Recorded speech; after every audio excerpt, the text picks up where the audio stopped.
Hello friends, मैं आपका दोस्त रितेश अपने MPPSC नोट्स इन हिंदी चैनल में आप सभी का स्वागत करता हूं। तो फ्रेंड्स, आज के वीडियो में हम डिस्कस करने वाले हैं क्षेत्रवाद के बारे में। क्षेत्रवाद के बारे में हम डिस्कस करेंगे कि क्षेत्रवाद की अवधारणा क्या है, इसे किस प्रकार से जो है किस किस प्रकार से जो क्षेत्रवाद फैलता है, ठीक है, और इसे दूर करने के उपाय वगैरह क्या है, उस सभी के बारे में हम इस वीडियो में डिटेल में डिस्कस करने वाले हैं, जो कि हमारे MPPSC मेंस एग्ज़ाम के ही जो कि कॉन्स्टिट्यूशन का जो पेपर है उसी का एक पॉइंट है, उसी का एक टॉपिक है। तो उसी के बारे में हम डिटेल में डिस्कस करेंगे। तो चलते हैं सीधे वीडियो की ओर, देखेंगे कि क्षेत्रवाद क्या है, इससे रिलेटेड और क्या क्या जो है नोट्स तैयार किए कैसे किए जा सकते हैं। तो सबसे पहले देख लेते हैं कि कोई भी मनुष्य जहाँ जन्म लेता है तथा जहां अपना जीवन व्यतीत करता है उस स्थान के प्रति उसका लगाव होना स्वाभाविक है। ऐसी स्थिति में उसके द्वारा अपने क्षेत्र विशेष को आर्थिक, सामाजिक, सांस्कृतिक एवं राजनीतिक दृष्टि से सशक्त और उन्नत बनाना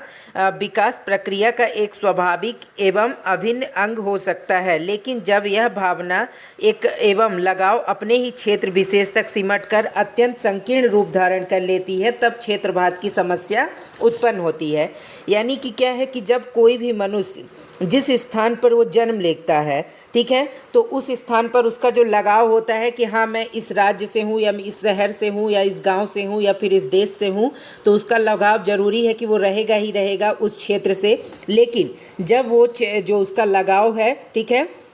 तो जो वो स्वाभाविक हो उसका, तो तब तो ठीक है। लेकिन यदि उसका जो लगाव है या उसकी भावना जो है उस क्षेत्र के प्रति जो है एक विशेष क्षेत्र तक ही सिमट कर रह जाए, यानी कि संकीर्ण रूप ले ले, इसका मतलब क्या है कि जब कोई व्यक्ति जो जिस क्षेत्र में रहता है या जिस क्षेत्र में उसने जन्म लिया है, तो उसकी भावना जब उसी क्षेत्र के प्रति बस अच्छी रह जाए, यानी कि यह क्षेत्र ही बस जहाँ पर वह रहता है या जिस क्षेत्र से वो आता है, जिस देश से या जिस राज्य से, वो वही बस अच्छा है, ऐसी यदि उसके अंदर सोच डेवलप हो जाती है तो ये एक संकीर्ण भावना कहलाएगी। क्योंकि वह जो चाहता है कि सिर्फ जो उस जिस क्षेत्र से वह है सिर्फ वही अच्छा है, बाकी के जो दूसरे क्षेत्र हैं वे सभी बेकार हैं। अगर व्यक्ति ऐसा सोचता है तो क्या होगा,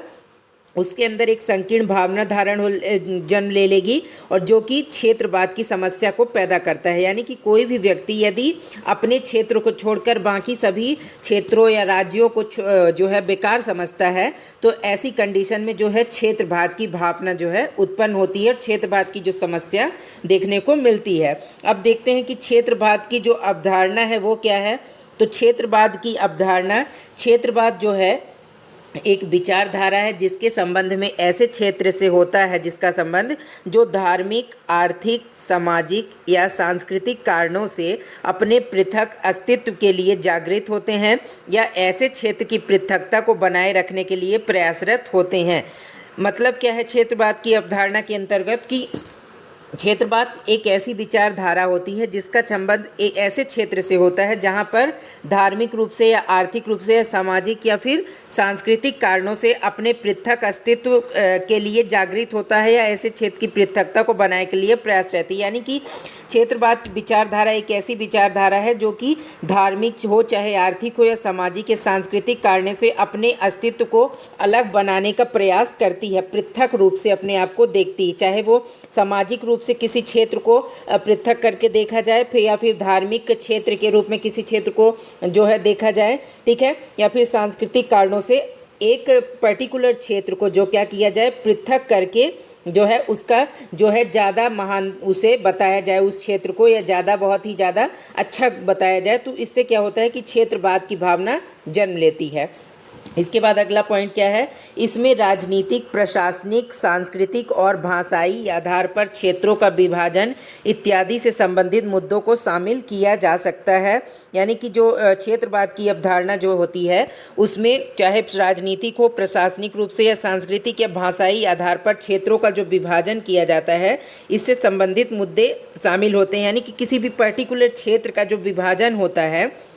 जहाँ पर क्षेत्रवाद की अवधारणा जन्म ले सकती है, तो वो चाहे राजनीतिक रूप से बंटवारा हुआ हो उस क्षेत्र का, या फिर प्रशासनिक रूप से, या फिर सांस्कृतिक रूप से, या फिर किसी भाषा के आधार पर, पर्टिकुलर भाषा के आधार पर किसी क्षेत्र को जो है पृथक किया जाता है। तो ये सभी संबंधित मुद्दे जो हैं क्षेत्रवाद की जो है अवधारणा विकसित करते हैं। ठीक है, अगला क्या है, जब क्षेत्रवाद की विचारधारा को किसी क्षेत्र विशेष के विकास से जोड़कर देखा जाता है तो यह अवधारणा नकारात्मक बन जाती है। यानी कि क्षेत्रवाद की जो विचारधारा है,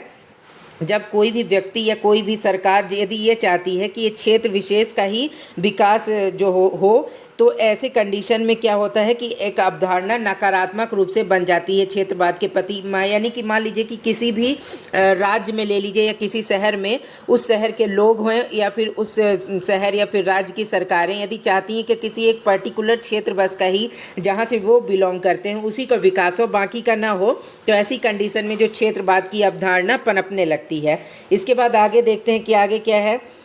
क्षेत्रवाद के उदय के कारण क्या है। यानी कि जो क्षेत्रवाद है, इसकी अवधारणा है ये, तो ये इस क्या कारण है कि ये उदय होता है, क्षेत्रवाद जो होता है किस कारण से उदय होता है क्षेत्रवाद का, वो देखते हैं। तो भाषाई परिप्रेक्ष्य में, जो भाषाई परिप्रेक्ष्य में क्षेत्रवाद कोई नवीन विचारधारा नहीं है। प्राचीन समय से लेकर वर्तमान परिदृश्य तक समय समय पर ऐसे अनेक कारण रहे हैं जिन्हें क्षेत्रवाद के उदय के लिए महत्वपूर्ण जो है माना जाता रहा है। इनमें से कुछ निम्नलिखित हैं। यानी कि जो क्षेत्रवाद की अवधारणा है या विचारधारा है, ये क्या है कि एक लंबे समय से ये इसके जन्म होने का कारण बना रहा है। जैसे कि क्षेत्रवाद के उदय जो होता है, ठीक है, किसी भी पर्टिकुलर क्षेत्र में, तो उसका जो उदय होने का महत्वपूर्ण कारण जो माने जाते हैं, इनमें से कुछ कारण जो है निम्नलिखित हैं, जिन्हें हम देखते हैं एक एक करके। तो पहला क्या है क्षेत्रवाद के उदय होने का कारण, तो भाषाई आधार पर, यानी किसी, जब मान लीजिए कोई राज्य है तो वो किसी भाषा के आधार पर उस राज्य का यदि जो है गठन किया गया है तो वहाँ पर जो है क्षेत्रवाद की अवधारणा विकसित हो सकती है। जैसे क्या है कि पहला पॉइंट इसमें रिलेटेड क्या है कि भाषाई आधार पर लोगों को एकीकृत करना या फिर किसी क्षेत्र का गठन करना क्षेत्रवाद को बढ़ावा देने वाले कारणों में से एक है। जैसे कि क्या कह सकते हैं, जैसे कि मान लीजिए किसी क्षेत्र विशेष में एक ही भाषा के बोले जाने वाले व्यक्तियों को क्या किया जाए, इकट्ठा करके उनके लिए एक अलग जो है राज्य बना दिया जाए, गठन कर दिया जाए। तो ऐसे कंडीशन में क्षेत्रवाद को बढ़ावा मिलता है भाषा के आधार पर। अगला पॉइंट क्या है, भाषाई विवाद स्वतंत्रता से पूर्व भी बहुत जो है प्रमुख राजनीतिक मुद्दा बना रहा है। यानी कि जो भाषाई आधार पर किसी भी क्षेत्र का जो है गठन करना, ये एक बहुत ही पूर्व मुद्दा है, जो कि स्वतंत्रता प्राप्ति के, भारत की जो स्वतंत्रता प्राप्ति से पहले भी ये देखने को काफ़ी मिलता था और आज भी ये काफ़ी ज़्यादा कई जो है राज्यों में ये देखने को मिलता है, जो कि एक जो है भाषा के आधार पर गठित राज्य हैं। ठीक है, तो इसके बाद देखते हैं कि आगे अगला जो है उदय, क्षेत्रवाद के उदय के कारण क्या है। तो अगला देख लेते हैं। तो अगला इसके से रिलेटेड और पॉइंट्स क्या हैं, तो जो भाषा के आधार पर जो क्षेत्रवाद की अवधारणा पनपती है, उसका थर्ड पॉइंट क्या है, तो थर्ड पॉइंट है वर्ष 1920 में कांग्रेस पार्टी द्वारा भाषाई आधार पर राज्यों के गठन की मांग की गई। यानी कि जब भारत स्वतंत्र नहीं हुआ था, जब अंग्रेजों का शासन था भारत में, तो 1920 में जो कांग्रेस पार्टी थी उसके द्वारा भाषाई आधार पर राज्यों की गठन की मांग की गई थी। ठीक है, और इसके बाद अगला पॉइंट क्या है, वर्ष 1927 में नेहरू रिपोर्ट में इस मांग को फिर से दोहराया गया। यानी कि जो 1927 में नेहरू जी की रिपोर्ट आई थी, तो उसमें भी जो है क्या किया गया था, इस मांग को दोहराया गया था कि भाषाई आधार पर राज्यों का गठन किया जाए। ये सब बात कब की हो रही है, जब अंग्रेजों का शासन भारत में हुआ करता था तब। ठीक है, अगला पॉइंट क्या है, स्वतंत्रता प्राप्ति के पश्चात सबसे विवादित विषय भाषाई आधार पर जो है राज्यों का पुनर्गठन था। अतः इस विवाद को समाप्त करने के लिए वर्ष 1948 में जो है धर आयोग का गठन किया गया तथा इसके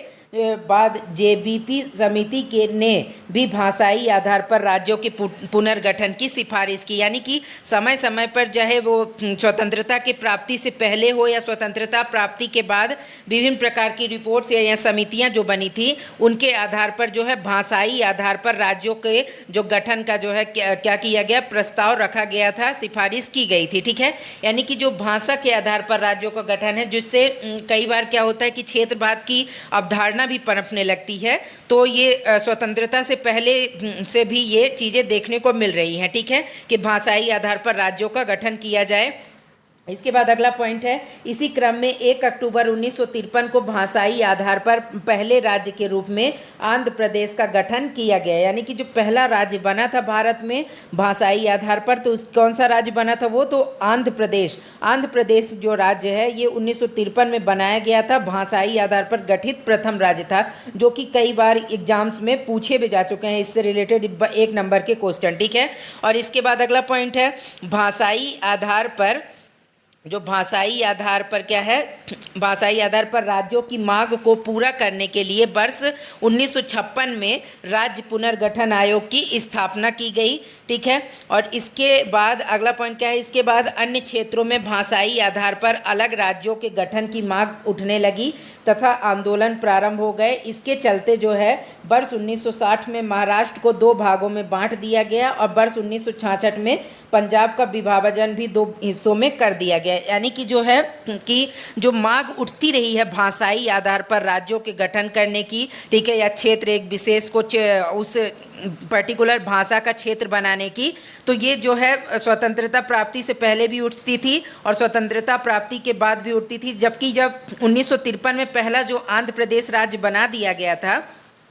भाषा के आधार पर डेवलप, तो धीरे धीरे क्या हुआ, पूरे देश में ऐसी मांगें उठने लगी कि हर जो है राज्य चाहने लगा कि अब हम भी जो भाषा के आधार पर गठित होना चाहते हैं कि इस भाषा के लोग ही इस राज्य में रहें, ठीक है। तो उसी आधार पर जब क्या किया गया 1960 में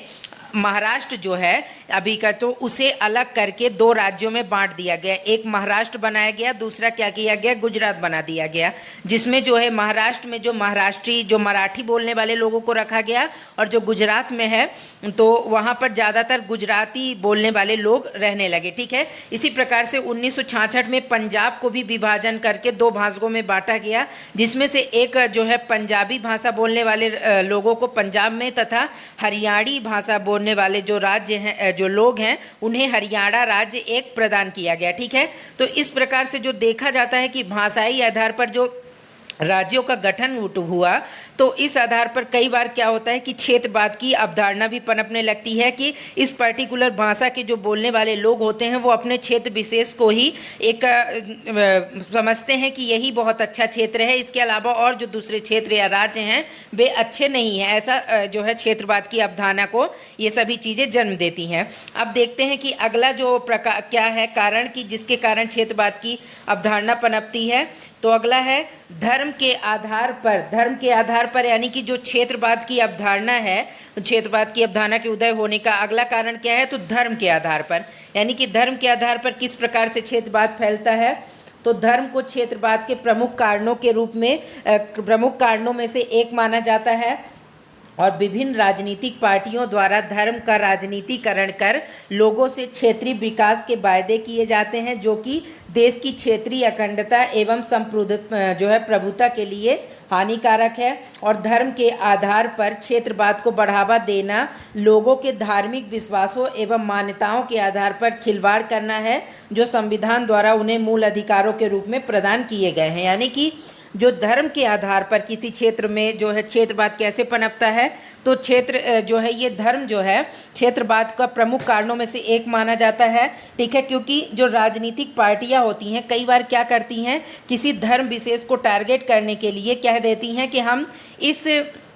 जो है क्षेत्र में या इस धर्म से जो रहने वाले इस क्षेत्र के लोगों में जो कि इस धर्म को मानते हैं, तो वहाँ पर हम ऐसी ऐसी चीज़ों की स्थापना करेंगे, ठीक है। वो किसी चीज़ से भी रिलेटेड हो सकती हैं, किसी भी धर्म से रिलेटेड। तो ये पार्टियाँ क्या करती हैं, अपने जो है वोट बैंक की राजनीति करने के लिए, ठीक है, क्या करती हैं कि लोगों को भड़काती हैं धर्म के नाम पर कि उस पर्टिकुलर क्षेत्र में जो है हम ऐसा विकास कर देंगे, ऐसा कर चीज़ें कर ला देंगे, ऐसी ऐसी चीज़ें ला देंगे, ठीक है। तो इससे क्या होता है कि जो इन्हें जो है एक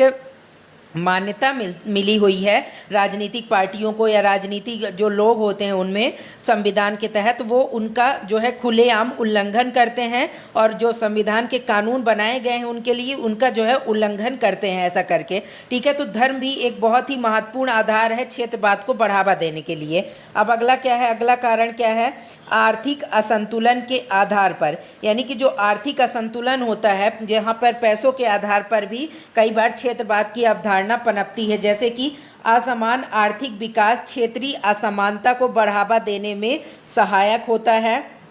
क्षेत्रवाद को भी प्रोत्साहित करता है। यानी कि मान लीजिए कि कोई राज्य है, दो राज्य को ले लेते हैं, मान लीजिए कोई एक राज्य जो है ज़्यादा डेवलप कर गया है, ज़्यादा आर्थिक रूप से जो है संपन्न है, वहाँ के लोगों की लिविंग ऑफ कंडीशन बहुत अच्छी है, ठीक है, तो वो क्या होगा, और जो दूसरा एक बगल वाला राज्य है वहाँ पर जो है आर्थिक विकास ठीक से नहीं हुआ है, वहाँ पर जो है आर्थिक असंतुलन है, लोगों में गरीबी है, कई प्रकार की जो आर्थिक रूप से समस्याएं हैं, तो ऐसी कंडीशन में क्या होता है कि क्षेत्रवाद की अवधारणा पनपती है। क्यों कि जब दो राज्य मान लीजिए अलग अलग कंडीशन में है आर्थिक रूप से, एक गरीब राज्य है या एक अमीर राज्य है, तो ऐसी कंडीशन में जो है क्षेत्रवाद की अवधारणा पनपती है कि सरकारें जो हैं किसी पर्टिकुलर क्षेत्र में ही विकास कर रही हैं या किसी पर्टिकुलर क्षेत्र के लोगों का ही जो क्या कर रही हैं आर्थिक रूप से जो है उत्थान कर रही हैं। तो ऐसी कंडीशन में भी क्षेत्रवाद की भावना पनपते हुए आप देख सकते हैं। अब इसके बाद अगला पॉइंट देखते हैं क्या है। तो अगला पॉइंट है जो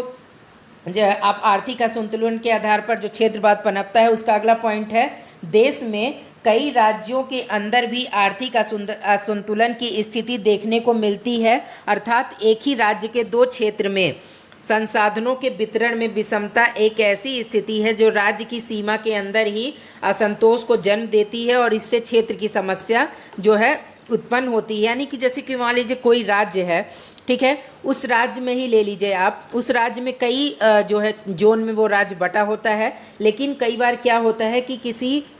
राज्य के दो अलग अलग क्षेत्रों में से एक क्षेत्र जो है संपन्न होता है, खनिज या संपदा संपन्न होता है, ठीक है, लेकिन दूसरा राज्य जो होता है जहाँ पर खनिजों का या प्राकृतिक जो है प्राकृतिक रूप से जो संसाधन है उसका अभाव होता है, जिससे क्या होता है कि जो कम विकसित क्षेत्र है वहाँ पर क्षेत्रवाद की अवधारणा पनपने लगती है, क्योंकि वो समझता है कि जो सरकारें हैं, राज्य सरकारें हैं या केंद्र सरकारें किसी एक पर्टिकुलर क्षेत्र में ही जो है ध्यान दे रही हैं, बल्कि दूसरे वाले जो कि पूर्ण रूप से विकसित क्षेत्र नहीं है वहाँ पर ध्यान नहीं दिया जा रहा है। तो इससे क्या होता है कि क्षेत्रवाद की अवधारणा पनपती है। ठीक है, अगला पॉइंट है,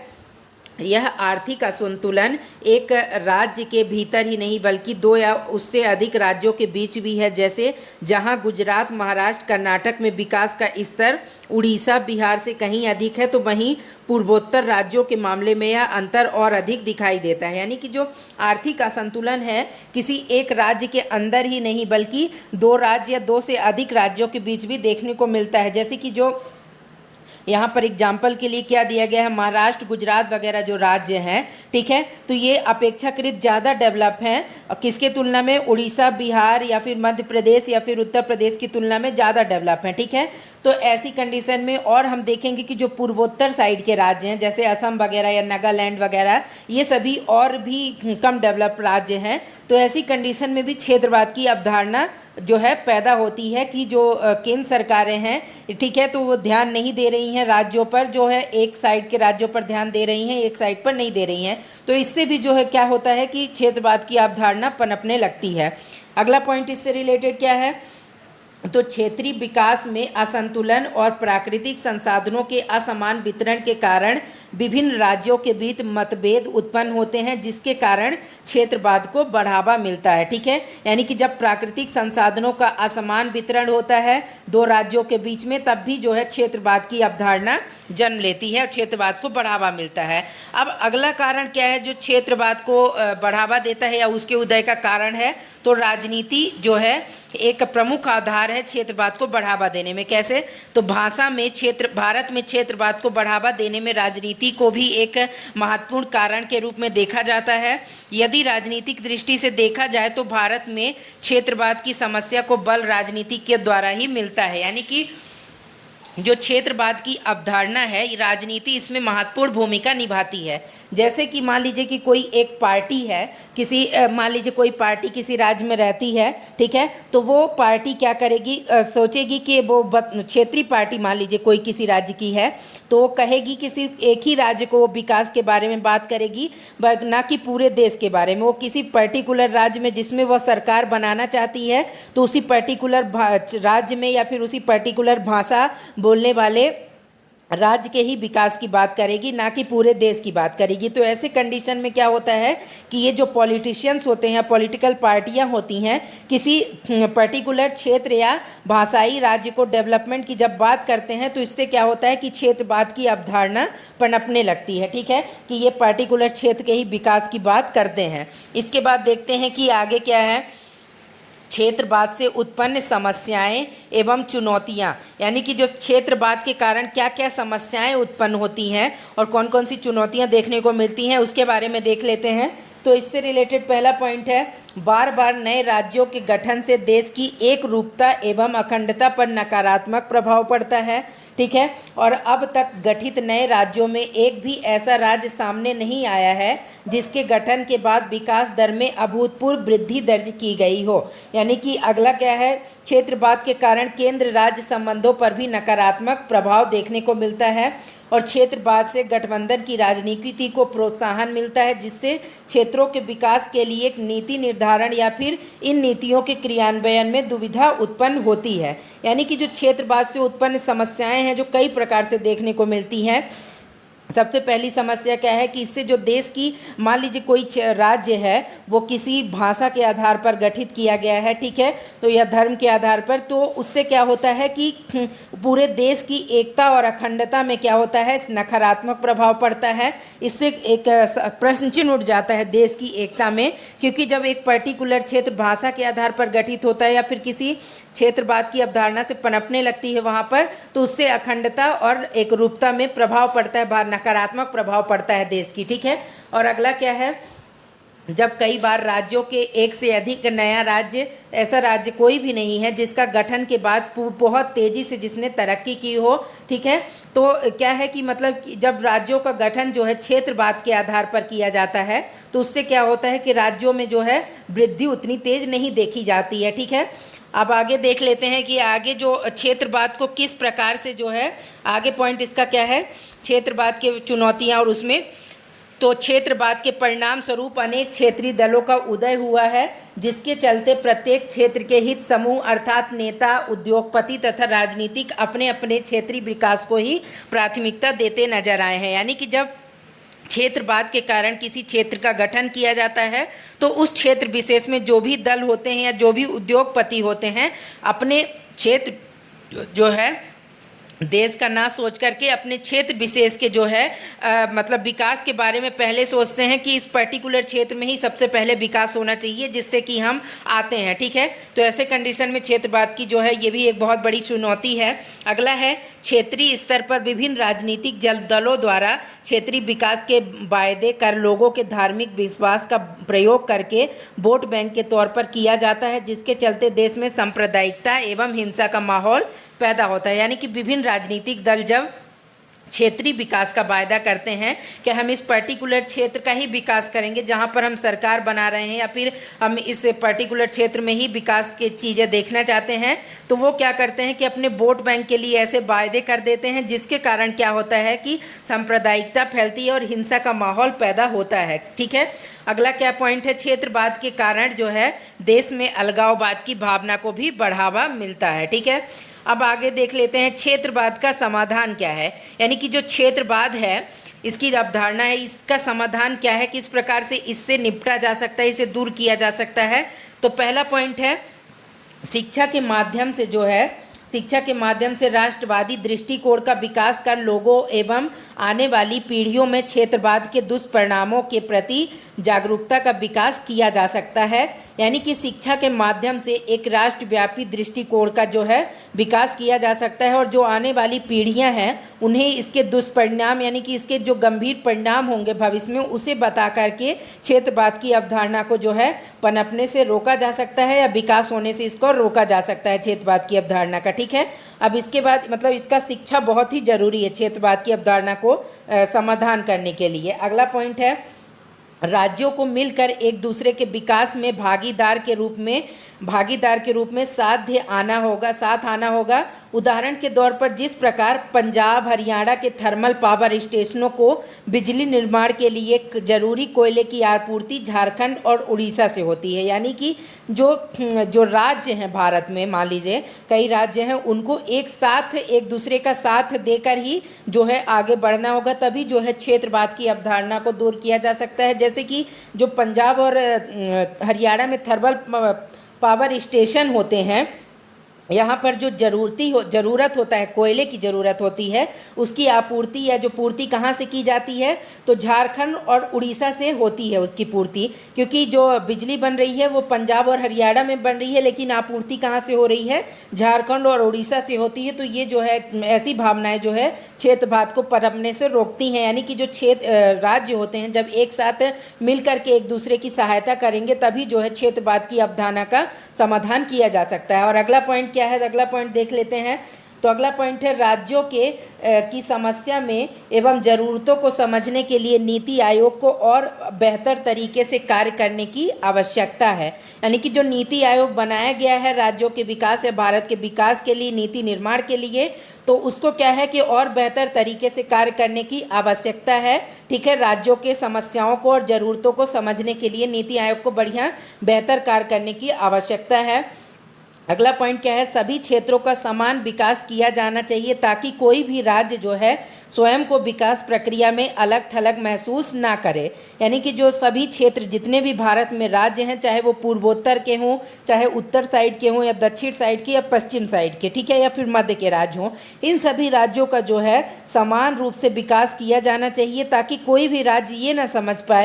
समझे कि क्या कहते हैं उसके पर्टिकुलर राज्य का जो है विकास नहीं किया जा रहा है। इसलिए सभी राज्यों का विकास जो है केंद्र सरकार को समान रूप से जो है करना चाहिए और समान रूप से जो भी विकास योजनाएं चला रही हैं सभी राज्यों को प्रदान करनी चाहिए। ठीक है, अगला पॉइंट है केंद्र सरकार द्वारा प्राकृतिक एवं खनिज संसाधनों का बंटवारा राज्यों की ज़रूरतों को ध्यान में रखते हुए किया जाना चाहिए। यानी जो भी प्राकृतिक संसाधन या खनिज संसाधन जो केंद्र सरकार के द्वारा अंतर्गत आते हैं उनका बंटवारा राज्यों में समान रूप से किया जाना चाहिए। अगला क्या है, केंद्र सरकार की वे सभी योजनाएं जो आर्थिक एवं सामाजिक रूप से पिछड़े क्षेत्रों पर केंद्रित हैं, वे क्रियान्वयन एवं उनकी निगरानी सही ढंग से होनी चाहिए। यानी कि जो भी योजनाएं केंद्र सरकार के द्वारा चलाई जा रही हैं सामाजिक आर्थिक रूप से, उन सभी का जो क्रियान्वयन हो, एग्जीक्यूशन हो, उनकी निगरानी सही ढंग से की जाए ताकि सभी क्षेत्रों में इन सभी योजनाओं का जो है लाभ मिल सके। ठीक है, तो इस प्रकार से आज हमने देखा फ्रेंड कि क्षेत्रवाद क्या होता है, ये किस प्रकार से फैलता है, इसके जो है समस्याएं क्या है, चुनौतियां इससे क्या उत्पन्न होती हैं और इससे क्या क्या इसके समाधान हो सकते हैं, किस प्रकार से इन्हें दूर किया जा सकता है। तो आई होप कि वीडियो आपको अच्छा लगा होगा और हेल्पफुल होगा आपके नोट्स तैयार करने में। तो फ्रेंड्स आज के वीडियो में इतना ही। इसी प्रकार के नए नए वीडियोस के नोटिफिकेशन आपको मिलते रहें कंटिन्यू। इसके लिए आप MPPSC नोट्स इन हिंदी चैनल को सब्सक्राइब कर लें ताकि आने वाली सभी वीडियोज़ के नोटिफिकेशन आपको कंटिन्यू मिलते रहें। तो फ्रेंड्स आज के लिए इतना ही, मिलेंगे नेक्स्ट वीडियो में, बाय बाय।